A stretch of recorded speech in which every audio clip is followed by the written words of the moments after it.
त्या हा बहादूर विरोधकाच्या ठोकून आणि विरोधकाच्या खालून शांत गेली शालू गेली आता कुणाचं नाव आला बाबूराव। शिवसेनेमध्ये झालेल्या बंडानंतर काय झाडे काय डोंगर काय हॉटेल म्हणत केवळ आपल्या मतदारसंघापुरते मर्यादित असलेले शहाजी बापू पाटील घराघरात पोहोचले।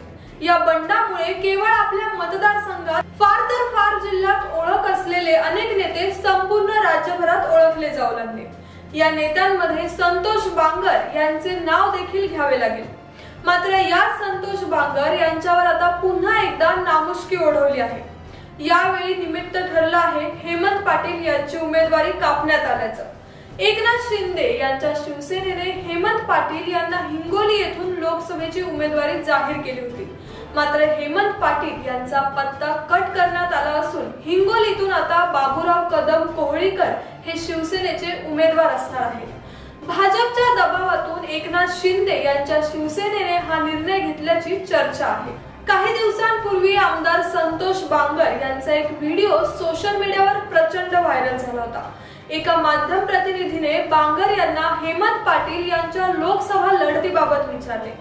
यावर बोलताना बांगर यांनी चित्रविचित्र हालचाली करत हेमंत पाटील हे 2024 लोकसभा निवडणुकांमध्ये निवडून येतील ठोकून ठोकून विरोधकाच्या खालून अशी वायफळ बडबड देखील केली होती।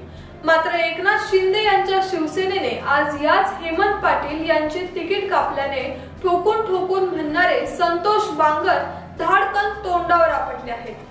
मात्र संतोष बांगर यांच्यावर नामुष्की ओढवण्याची ही काही पहिलीच वेळ नाहीये। एकनाथ शिंदे यांनी बंड पुकारल्यानंतर या संतोष बांगर यांनी निष्ठेच्या आनभाका घेत उद्धव ठाकरे गटात कायम राहणार असल्याचे सांगितले होते।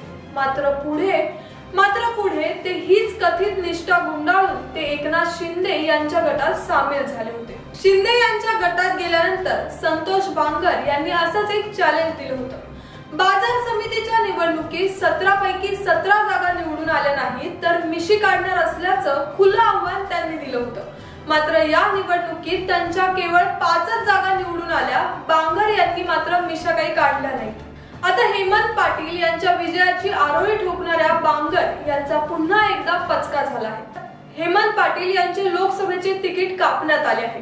त्यामुळे ठोकून ठोकून म्हणणाऱ्या बांगर यांना तोंडघशी पडावे लागल्याचे चित्र आहे।